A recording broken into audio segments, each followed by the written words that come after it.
tarde. Meu nome é Raquel, eu curso licenciatura em Artes Visuais pela Uninter. E agora essa proposta que eu tô colocando nesse vídeo é de referente ao estágio de projeto de artes, que em função da pandemia nós tivemos a oportunidade de fazer via online, como todos os profissionais da educação que estão trabalhando com EAD atualmente. Então, a oficina vai ser referente à arte rupestre e vai ser destinado a 7º ano.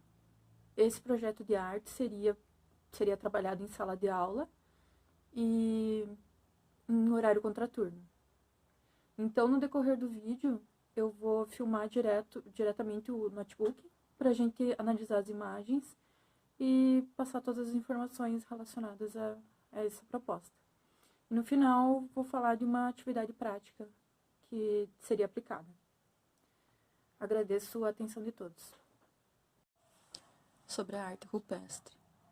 A arte rupestre ocorreu na pré-história, e a pré-história é dividida em 2 períodos, o Paleolítico e o Neolítico. O Paleolítico teve o superior e o inferior, mas eu vou tratar de uma forma só.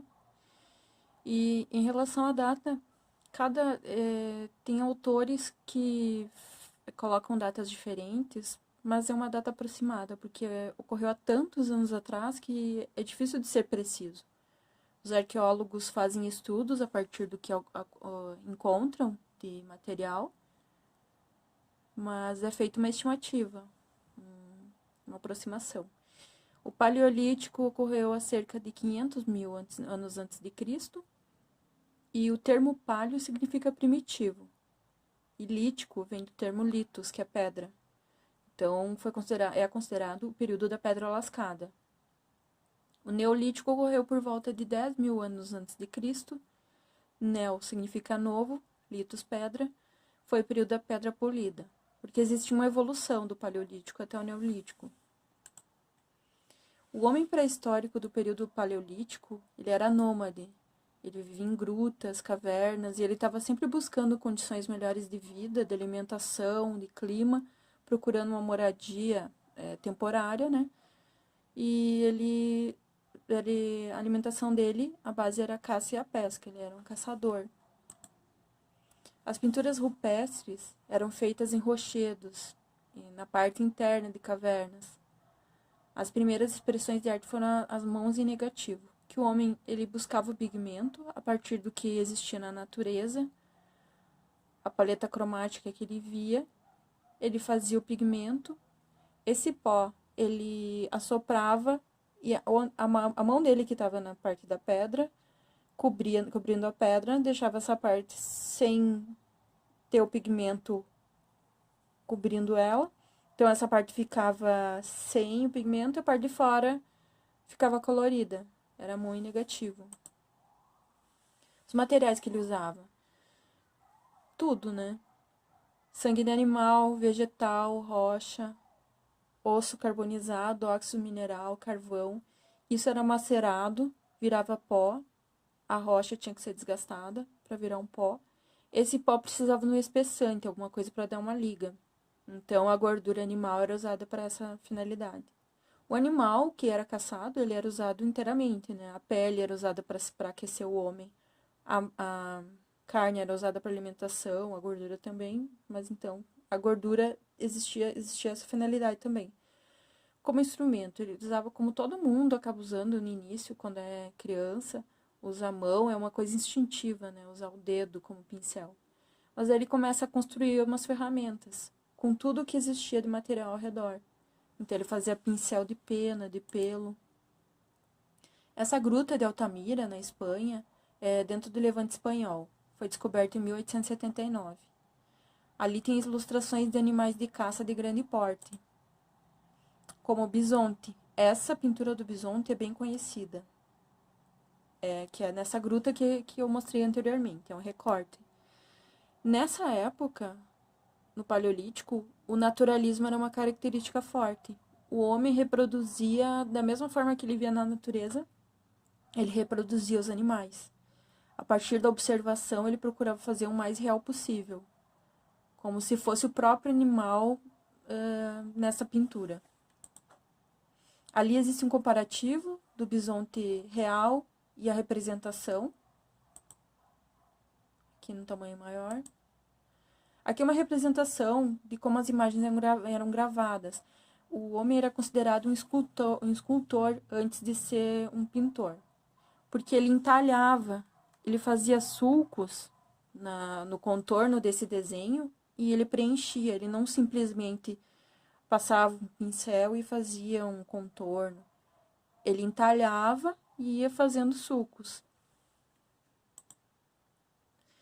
As pontas de lanças que eles faziam para as guerras, para as caçadas e até para preparar o alimento, para todo o dia a dia deles, né? Eles faziam a partir da pedra. A magia propiciatória. O que era a magia propiciatória?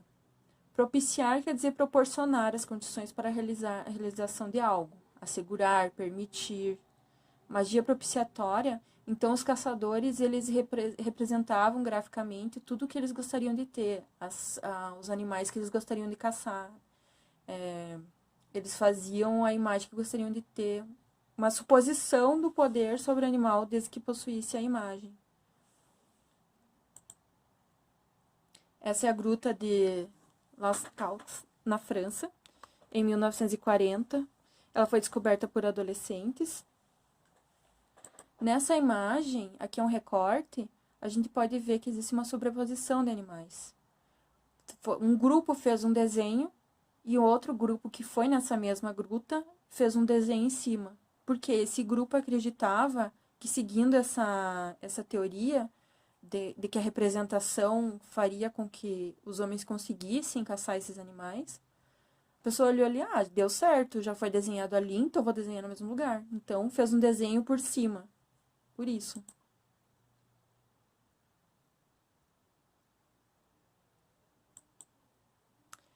Aqui a gente começa a ver mais a parte da escultura. A maioria das esculturas, elas representavam o corpo feminino. E a questão da fertilidade era forte, a reprodução, a fertilidade, porque essas esculturas, elas evidenciavam os seios, o quadril, a nádega, e de lado a gente consegue ver o ventre ressaltado também. E a parte da cabeça, das pernas, dos braços, não costumava ser muito trabalhada, como a gente vê nessa escultura da Vênus de Willendorf. Ela era pequena, apesar de muitas serem grandes. Essa daí era bem pequena, 11 centímetros de altura. E é uma escultura muito conhecida, muito falada. Ela foi encontrada na Áustria e está no Museu de História Natural de Viena. Então a gente vê ali que a cabeça não existe um detalhamento, os braços a gente não percebe e as pernas também não são tão evidentes. A parte da reprodução, ela é bem salientada. Então, esse tipo de Vênus é chamada de Vênus esteatopígia. Esteatopígia era um termo usado para hipertrofia das nádegas por acúmulo de gordura de algumas mulheres africanas. Na imagem a gente consegue ver de forma nítida, né? E isso era reproduzido nas esculturas. A imagem desenvolvida de acordo com seus desejos, a representação da mulher em estado de perpetuação da espécie, da fertilidade. Para existir esse ciclo, para existir a reprodução para continuar a espécie. Essa é a Vênus de Savignano, no Museu Pigorini, de Roma, na Itália. Tem 22,5 centímetros de altura, também é pequena. E nessa daqui a gente consegue ver bem evidente também essa questão dos braços, da cabeça e das pernas não terem tanta importância para quem desenvolveu essa peça. Ali o aparelho reprodutor evidenciado. Então a gente vai para o período neolítico. A primeira revolução estilística da história da arte. Começam a acontecer algumas mudanças. Começa a ter mudança na forma de vida, na forma do homem pré-histórico viver. Houveram alterações climáticas também, que permitiram o homem a ter uma sobrevivência mais estável. Então, ele tendo uma sobrevivência mais estável, ele pode se fixar em algum território que ele achasse que seria bom. Geralmente perto de rio, que eles procuravam, né? Porque a água também é muito importante. E essa aproximação aí, até teria que ser também em condição favorável para eles poderem plantar, porque eles começaram a plantar o próprio produto que eles iam consumir. Eles começaram a cuidar de animais, a ter uma vida em sociedade.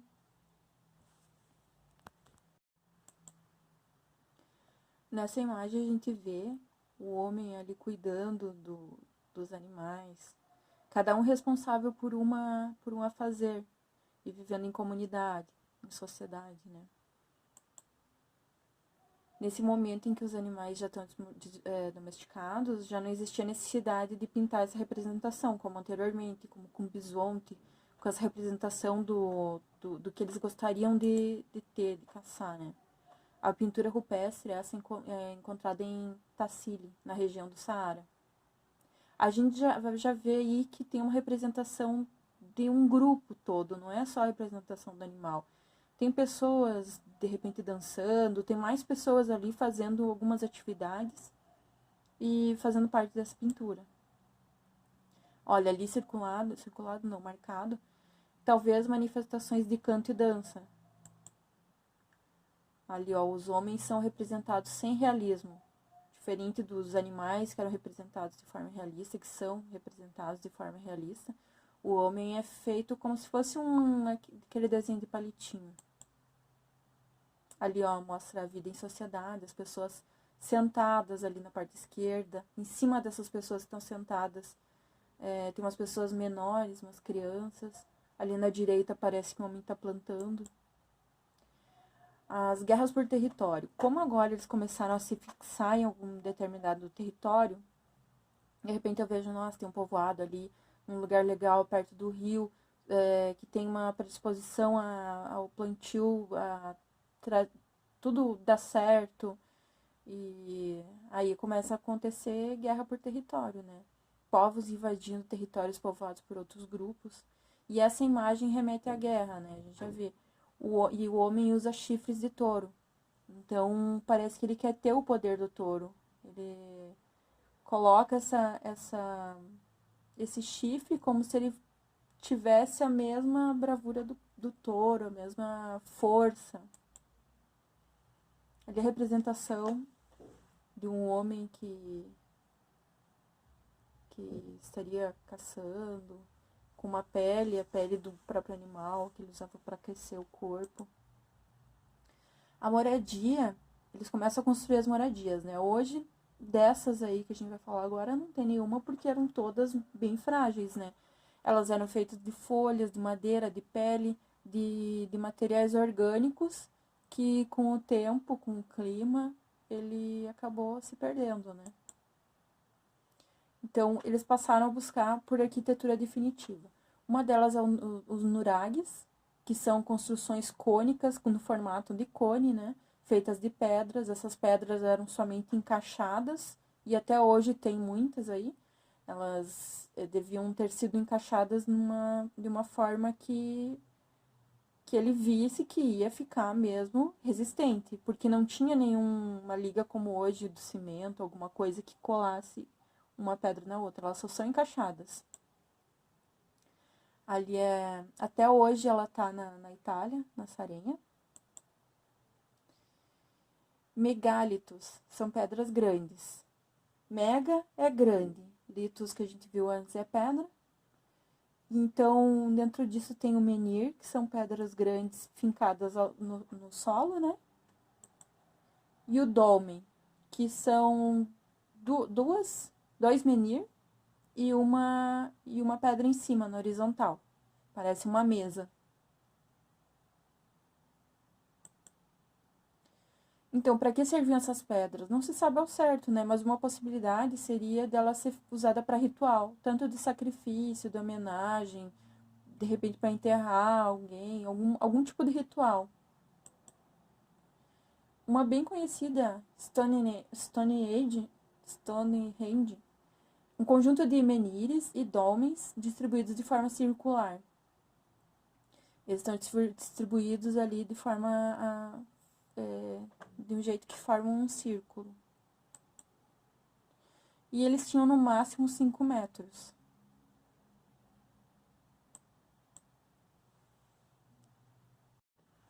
E que relações a gente consegue fazer da arte rupestre com a arte contemporânea?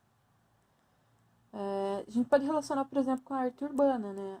A arte rupestre ocupava como suporte as rochas, com texturas, com irregularidades, com várias dificuldades para desenvolver aquele trabalho.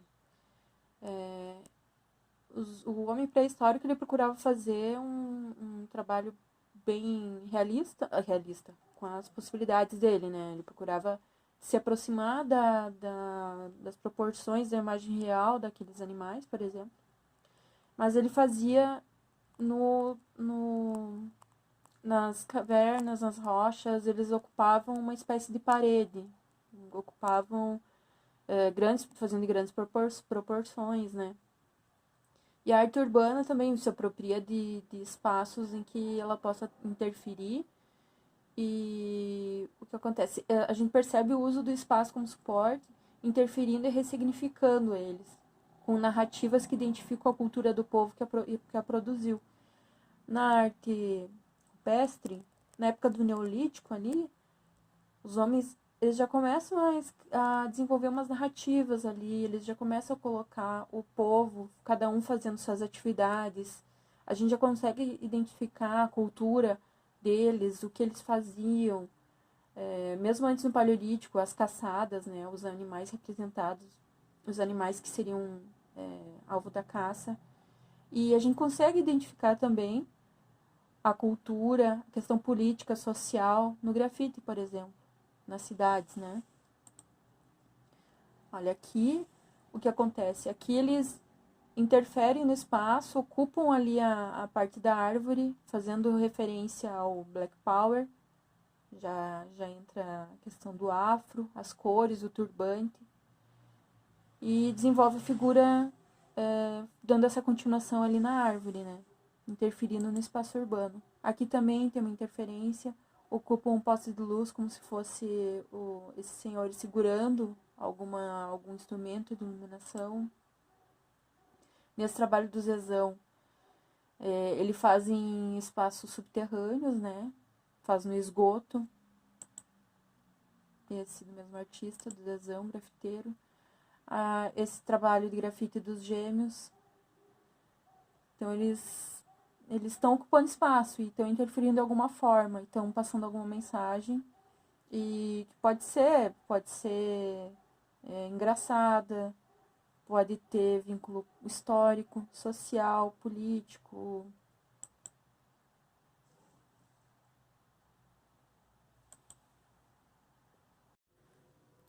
E como atividade prática dessa oficina de arte rupestre, eu trago uma ideia que eles vão precisar de uma folha tamanho A4 branca, e eles vão amassar ela.